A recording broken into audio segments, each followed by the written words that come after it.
The Fed's twin mandate is stability and low unemployment. But isn't low unemployment just a proxy for people's ability to live?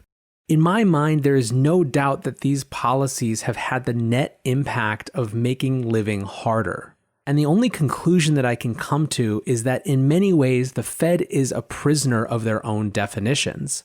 If all we do is worship at the almighty temple of a 2% inflation rate, but that inflation rate doesn't actually represent important things in the world, or at least it leaves out these incredibly important things in the world, then how do we actually have any sense of our ability to move and make the economy better for how people really live in it and experience it?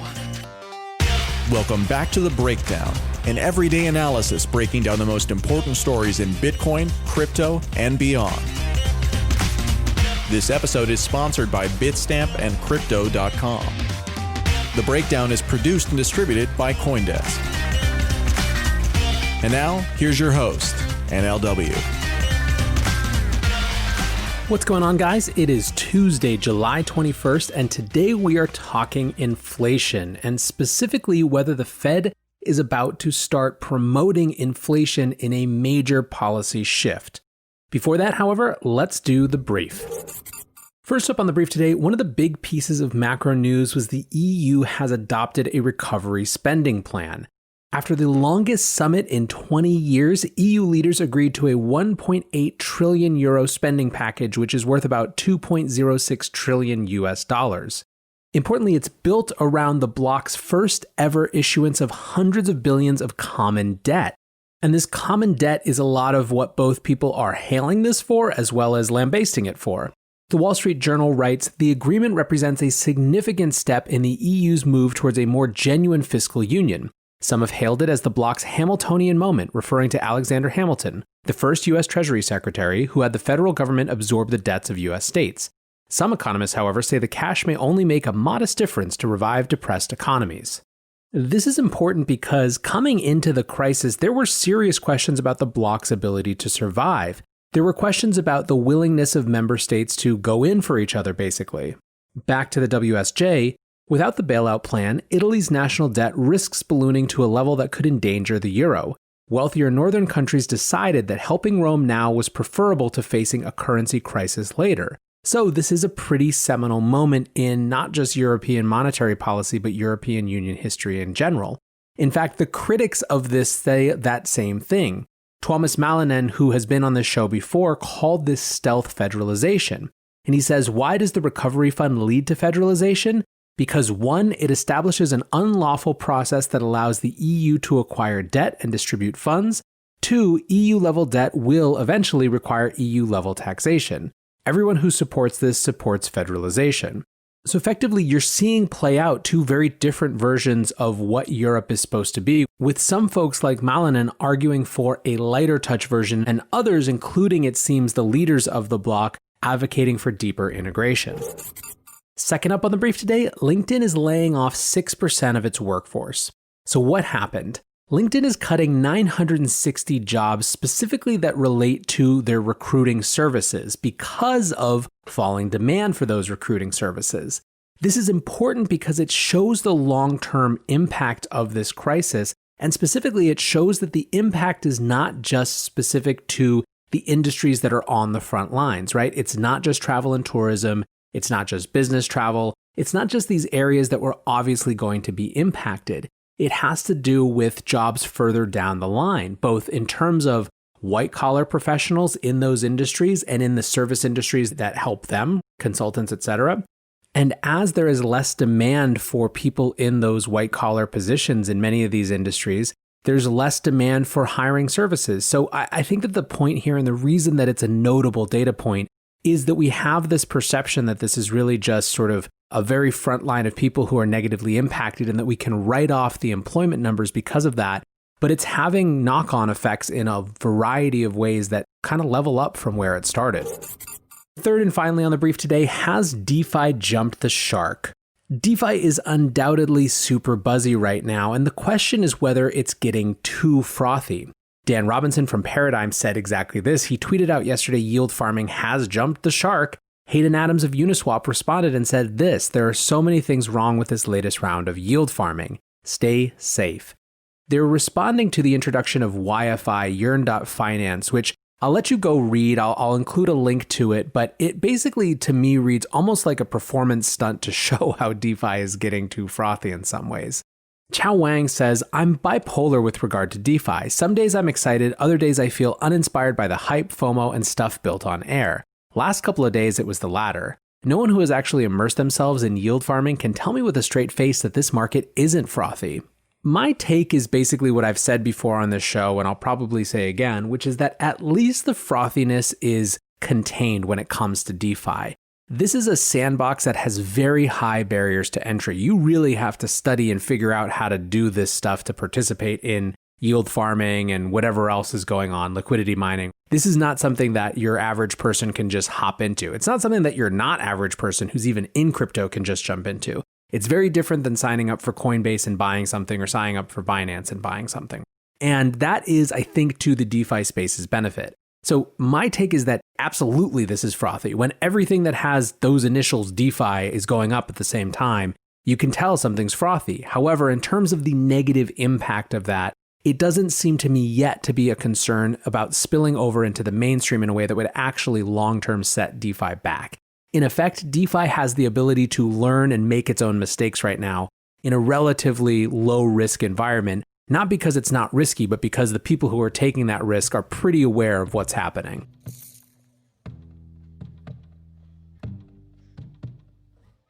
Bitstamp is the original global cryptocurrency exchange. Since 2011, Bitstamp has been the preferred exchange for serious traders and investors, trusted by over 4 million customers, including top financial institutions. Bitstamp is built on professional-grade trading technology.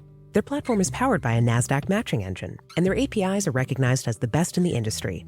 Download the Bitstamp app from the App Store or Google Play, or visit bitstamp.net/pro to learn more and start trading today. That's bitstamp.net/pro. What's going on, guys? I'm excited to share that one of this month's breakdown sponsors is Crypto.com. Crypto.com offers one of the most cost-efficient ways to purchase crypto out there, as they've just waived the 3.5% credit card fee for all crypto purchases.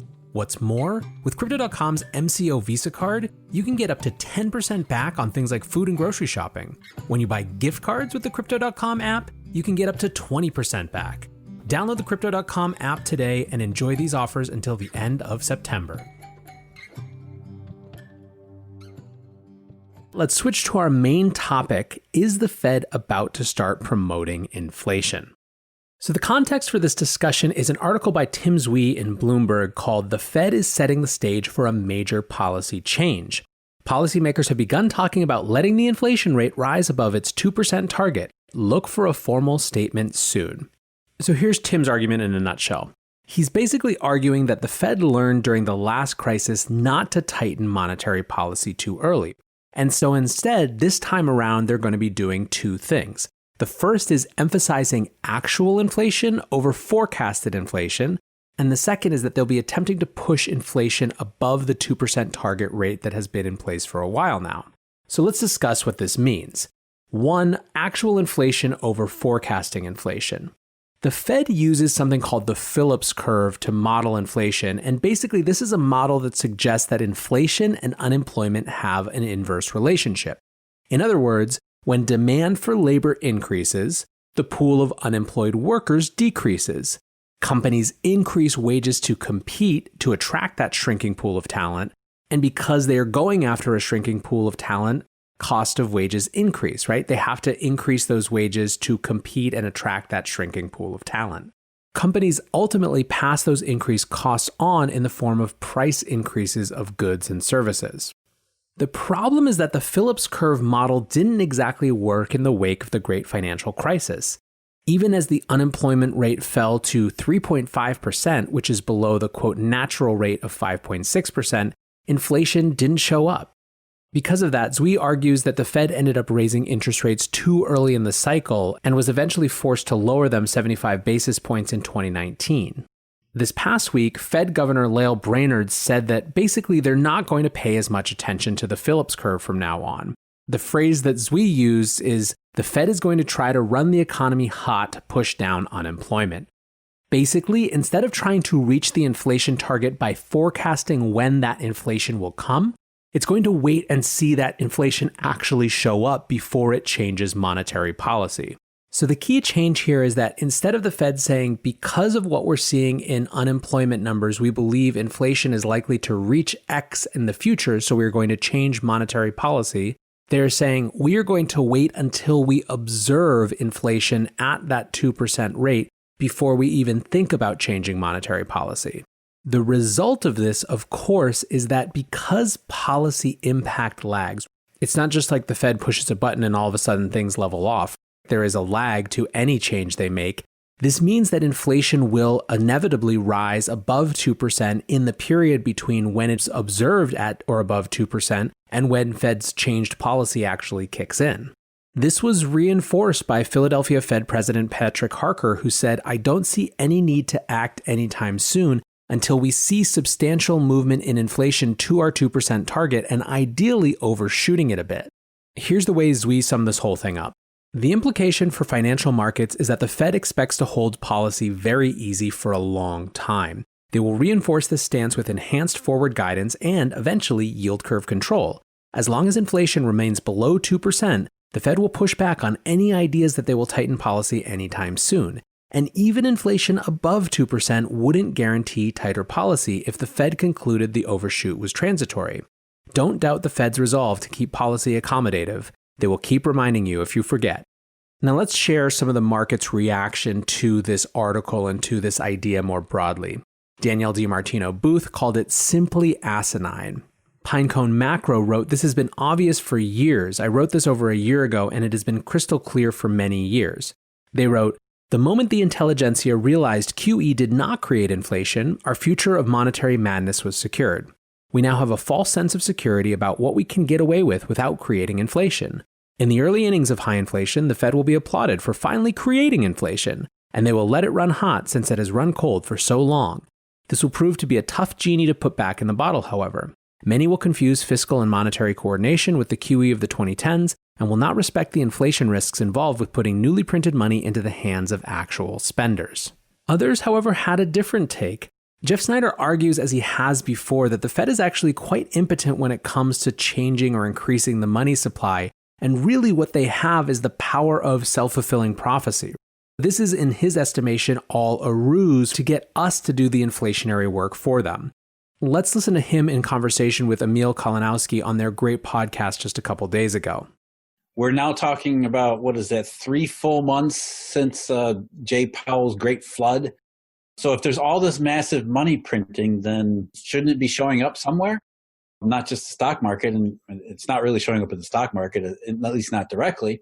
So again, we're right back at what we talked about before, where the Fed is trying to tell you a story, but it's not a real story. It's a fiction. It's a fairy tale. It doesn't actually happen in reality.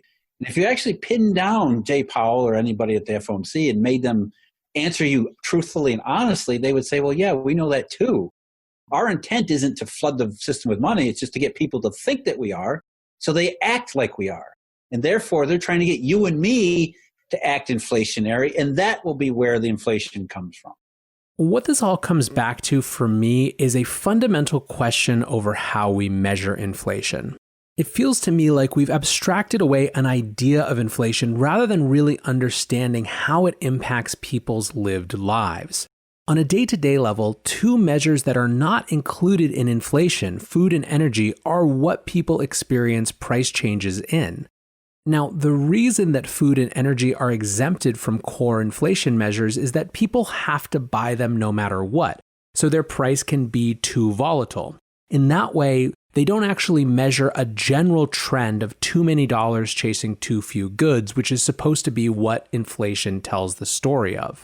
But to the extent that what we care about when we understand inflation is how people experience the world around them, this certainly impacts that. Food and energy have a huge impact on how people are making it day to day, week to week, month to month. And that's certainly the case in a scenario where most Americans can't afford a $400 crisis to come up, let alone food going up 5-10% over the course of a few months, which it has in many places around the country during this last period. So then on a day-to-day level, our core inflation measures don't actually get at what people experience in the real world. On a longer-term level, we don't also think enough about inflation in the context of assets and really anything you can purchase with debt. But there is no doubt how impactful these are in people's lives either. Want to save money for a better future? Tough. You have to buy into the market despite valuations being through the moon, despite that what you buy for your money gets you less and less than it did 5, 10, 15 years ago. Want to advance your career? Buy this ever more expensive college package, despite the fact that it's going to shackle you with debt that you have for an incredibly long time. Want a house? Well, just have fun because houses are ludicrously expensive and completely out of reach for most young people. The Fed's twin mandate is stability and low unemployment. But isn't low unemployment just a proxy for people's ability to live? In my mind, there is no doubt that these policies have had the net impact of making living harder. And the only conclusion that I can come to is that in many ways, the Fed is a prisoner of their own definitions. If all we do is worship at the almighty temple of a 2% inflation rate, but that inflation rate doesn't actually represent important things in the world, or at least it leaves out these incredibly important things in the world, then how do we actually have any sense of our ability to move and make the economy better for how people really live in it and experience it? All right, guys, that's going to do it for my take on the Fed and this potential shift in policy. Like I said, ultimately for me, it comes down to the definitions and what we're trying to achieve, and maybe trying to better align those goals with the lives that people actually live, not theoretical constructs and models. Anyways, I appreciate you listening. Hit me up on Twitter for ideas, for follow-ups, for comments at NLW. Thank you for your reviews and ratings. They are making a huge difference. Please keep it up. And until tomorrow, guys, be safe and take care of each other. Peace.